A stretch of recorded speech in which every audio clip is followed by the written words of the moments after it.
ఇప్పటివరకు మనం spot healing brush tool and healing brush tool గురించి డిస్కస్ చేసుకున్నాం కదా. ఆ రెండు టూల్స్ యూస్ చేసి మన ఫోటోలో ఎలాంటి రీటచింగ్ వర్క్స్ చేయొచ్చు, లేకపోతే ఎలాంటి మోడిఫికేషన్ వర్క్స్ చేయొచ్చు అనేది మనం డిస్కస్ చేసాం.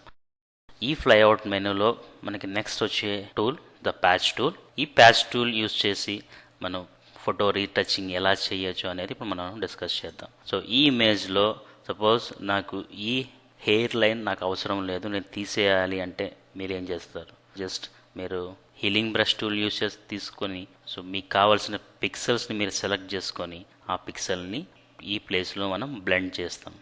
ఇదంతా కొద్దిగా లెంతీ ప్రాసెస్. సో ఇంకా సింపుల్గా చేయడానికి మనకి ఇక్కడ ప్యాచ్ టూల్ అనేది ఇచ్చారు. సో ఈ ప్యాచ్ టూల్ సంబంధించిన ఇక్కడ ఆప్షన్ బాక్స్ ఉంది. ఆప్షన్ బార్లో ప్యాచ్ టూల్కి సంబంధించిన సోర్స్, డెస్టినేషన్ అండ్ ట్రాన్స్పరెంట్ అనే కొన్ని ఆప్షన్స్ ఇచ్చారు. అవి ఎలా వర్క్ చేస్తాయో చూద్దాం. ఇంతకుముందు మనం వర్క్ చేసినట్టుగా మనం ఒక న్యూ లేయర్ తీసుకున్నాం, న్యూ లేయర్ మీద మనం ఏదైనా మోడిఫికేషన్ చేసాం. సో ఇక్కడ కూడా మనం ఒక న్యూ లేయర్ తీసుకున్నాం. కానీ ఇంతకుముందు టూల్స్తో కంపేర్ చేస్తే లేయర్కి సంబంధించి ఇక్కడ ఏమి ఆప్షన్స్ మనకు కనిపించట్లేదు. లైక్ చూడండి, సో మనం ఇక్కడ హీలింగ్ బ్రష్ టూల్లోకి వెళ్తే all layers current and below some ఇట్లా లేయర్కి సంబంధించి అంటే ఏ లేయర్ నుంచి శాంపుల్స్ పిక్ చేయాలి అనేది సాఫ్ట్వేర్ మనని అడుగుతుంది. సో కానీ ఈ ప్యాచ్ టూల్లో అలాంటిది ఆప్షన్ ఏం లేదు మనకి. మనం అందుకే దాన్ని బ్యాక్గ్రౌండ్లో మాత్రమే మనం ఇది వర్క్ చేయాలి. సపోజ్ మీరు ఒక న్యూ లేయర్ తీసుకున్నారు, వర్క్ చేశారు అనుకోండి. చూద్దాం ఏం జరుగుతుందో. మనకి ఏదైతే అవసరం లేదో దాన్ని మాత్రమే మనం సెలెక్ట్ చేయాలి, చుట్టూ డ్రా చేసుకోవాలి. సో డ్రా చేసుకున్న తర్వాత మనకు ఒక సెలక్షన్ అనేది వస్తుంది. ఈ సెలక్షన్ ఓన్లీ మనం ప్యాచ్ టూల్తోనే చేయాల్సిన అవసరం లేదు. మీరు వేరే ఏదైనా ఏ టూల్స్ కానీ యూస్ చేసి ఈ సెలక్షన్ చేయొచ్చు. సమ్ లాసో టూల్స్ కానీ ఏదైనా తీసుకుని కూడా చేయొచ్చు. తీసుకున్న తర్వాత ఈ ప్యాచ్ టూల్తో మీరు దాన్ని డ్రాగ్ చేయాలి. కానీ ఇక్కడ సమ్ వార్నింగ్ చూపిస్తుంది, could not use the patch tool because the selected area is empty. Okay, అంటే ఈ లేయర్లో దానికి శాంపుల్ ఏం కనిపించట్లేదు. మనం ఎప్పుడైనా ప్యాచ్ టూల్ యూస్ చేసేటప్పుడు మనం న్యూ లేయర్లో వర్క్ చేయకూడదు, మనం బ్యాక్గ్రౌండ్ లేయర్లో మాత్రమే వర్క్ చేయాలన్నమాట. సో బ్యాక్గ్రౌండ్ లేయర్ సెలెక్ట్ చేసాం. సో మనకి ఏదైతే ఏరియా అవసరం లేదో దాని చుట్టూ మనం డ్రా చేస్తున్నాం ఒక లైన్. సో మనకు ఒక సెలక్షన్ వచ్చింది. ఈ సెలక్షన్ని మనం ఏ ప్లేస్తో అయితే రీప్లేస్ చేద్దాం అనుకుంటున్నామో అక్కడికి డ్రాగ్ చేయాలి. సపోజ్ ఈ ప్లేస్లో మనకి మంచి పిక్సెల్స్ ఉన్నాయి, ఈ ఏరియాని మనం ఈ ప్లేస్లో రీప్లేస్ చేయాలనుకుంటున్నాం. సో దీన్ని మనం ఇలా డ్రాగ్ చేయాలి. See control D for deselection. చూడండి, ఇది దీనికి బ్లెండ్ అయిపోయింది. సో ఇంకా కొద్దిగా మనం రీటచింగ్ వర్క్స్ చేసుకోవాలి. సమ్ హీలింగ్ బ్రష్ టూల్ తీసుకొని ఈ దగ్గరగా ఉన్న పిక్సెల్ని సెలెక్ట్ చేసి సమ్ చేస్తే ఇంకా కొద్దిగా రియలిస్టిక్గా ఉంటుంది. Right, next coming back to patch tool. So ఇట్లా మనకు అవసరం లేని ఐటమ్స్ని మనం ఎంత ఈజీగా తీసేయచ్చు. So go to history, this is my starting. ఇంతకుముందు మనం ఇక్కడ మనకి ఒక రెండు ఆప్షన్స్ కనిపిస్తున్నాయి, సోర్స్ అండ్ డెస్టినేషన్. సోర్స్లో మనం సెలెక్ట్ చేస్తే కనుక మనం ఏదైతే సెలెక్ట్ చేసామో దాన్ని మాత్రం మనం డిలీట్ చేయగలుగుతున్నాం. See like this, control Z, control Z. అది సపోజ్ మీరు డెస్టినేషన్ సెలెక్ట్ చేస్తే ఏమవుతుంది? సో డెస్టినేషన్ సెలెక్ట్ చేసిన తర్వాత మీరు దీని చుట్టూ ఒక డ్రా చేయండి.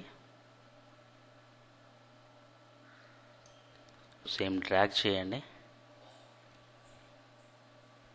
అగైన్ డ్రాగ్ చేయండి, సో అగైన్ డ్రాగ్ చేయండి.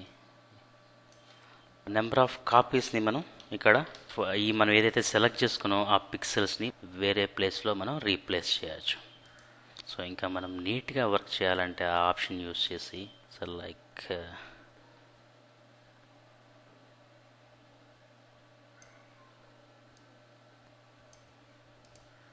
ఇట్లా మనం ఒక హెయిర్ కాకుండా ఇంకొక 2-3 హెయిర్స్ లైన్స్ పెట్టాం. సో ఇక్కడ ఒక చిన్న ప్యాచ్ వచ్చింది. దీన్ని మనం హీలింగ్ బ్రష్ టూల్ యూస్ చేసి press Alt and select.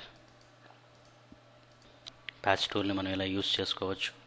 Okay, next నాకు ఇంకొక ఫోటో ఉంది. So you know who is this? Is Kamal Haasan. So this is the original image from Anbe Shivam. Patch tool use చేసి ఈ ఫోటోలో ఎలాంటి మోడిఫికేషన్ చేయొచ్చో చూద్దాం.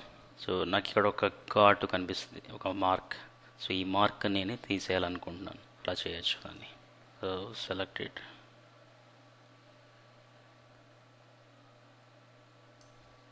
Put into source, control tea. Okay, చూడండి మీకు ఇప్పుడు ఏమైనా డిఫరెన్స్ కనిపిస్తుందా? లేదు. సో మనం ప్యాచ్ టూల్ యూస్ చేసి ఇలాంటి మోడిఫికేషన్స్ అన్నీ చేసుకోవచ్చు. దీని తర్వాత మనం డిస్కస్ చేసుకునే topic clone tool. Clone tool shortcut key S. So ఈ క్లోన్ టూల్ యూస్ చేసి ఏదైతే పిక్సెల్స్ మనం సెలెక్ట్ చేస్తామో ఆ పిక్సెల్స్ని మనకి అన్వాంటెడ్ ప్లేస్లో మనం పేస్ట్ చేస్తాం. This is like stamp tool అని కూడా అంటారు దీన్ని. సో అది ఎలాగో చూద్దాం. ఇక్కడ కూడా మనకి క్లోన్ టూల్కి సంబంధించిన ఆప్షన్ బార్లో మనకి లేయర్కి సంబంధించిన ఆప్షన్స్ ఉన్నాయి. సో మనం ఇక్కడ ఒక న్యూ లేయర్ని తీసుకోవాలి. So name it clone tool. Okay, ఇక్కడ ఐబ్రో మీద ఉన్న ఈ ఘాట్ని మనం రిమూవ్ చేద్దాం. Okay, go to zoom and we are in clone tool. ఏ ప్లేస్ అయితే మనం సెలెక్ట్ చేద్దాం అనుకుంటున్నామో press Alt button and select the pixel and paste it. ఈ క్లోన్ స్టాంప్ టూల్కి సంబంధించి ఆప్షన్ బార్లో కొన్ని ఆప్షన్స్ మనకి ఇక్కడ కనిపిస్తున్నాయి. So this a mode and opacity, flow and align sample and align and sample. So ఇంతకుముందు మనం చెప్పుకున్న టూల్స్ లాగే spot heal brush tool and healing brush tool ఇక్కడ కూడా మనం కరెంట్ అండ్ బిలో సెలెక్ట్ చేసుకోవాలి. సో మనకి బిలో దీని లేయర్ కింద ఉన్న బ్యాక్గ్రౌండ్లో శాంపుల్స్ మనం పిక్ చేసుకోవడానికి. సో దీంట్లో మనం మెయిన్గా చెప్పుకోవాల్సిన ఆప్షన్ మోడ్స్. సో మనం డిఫరెంట్ మోడ్స్ యూస్ చేయడం వల్ల మనకి ఇంకా పర్ఫెక్ట్ ఎఫెక్ట్ అనేది, పర్ఫెక్ట్ రీటచింగ్ మోడిఫికేషన్స్ అనేది జరుగుతాయి. సో ఇప్పుడు అది ఎలా జరుగుతుందో చూద్దాం. ఇక్కడ నేను ఈ ఐబ్రోస్ మీద ఉన్న ఈ ఘాట్ని మనం డిలీట్ చేయాలనుకుంటున్నాం. ఇక్కడ ఈ ఐబ్రో కలర్ బ్లాక్, ఇక్కడ మనకి డార్క్గా దాన్ని మనం పేస్ట్ చేయాలి. ఫస్ట్ మనం దీన్ని డార్క్ ఎండ్లో మనం పెట్టుకోవాలి మోడ్ని. Press Alt button and click in. So కొన్ని క్లిక్స్ చేసి మనకి ఎక్కడ కావాలో అక్కడ మనం ఆ పిక్సెల్స్ని పేస్ట్ చేయాలి. ఇక్కడ మనకి కూడా చిన్న ఘాట్ ఉంది, కానీ దీని మీద ఎక్కువ లైట్ పడుతుంది. సో ఇక్కడ మనం మోడ్ లైట్ అని తీసుకోవాలి. తీసుకొని దీని పక్కన ఉన్న మనం పిక్సెల్స్ సెలెక్ట్ చేద్దాం. Press Alt and click. See, ఈ క్లోన్ టూల్ యూస్ చేసి డిఫరెంట్ మోడ్స్లో యూస్ చేయడం వల్ల డార్కెన్ కానీ లైటన్ కానీ దాంట్లో మనం మిక్స్ చేయొచ్చు.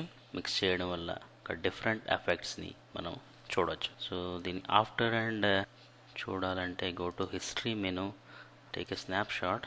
This is before and this is after. So మీకు డిఫరెన్స్ కనిపిస్తుంది కదా.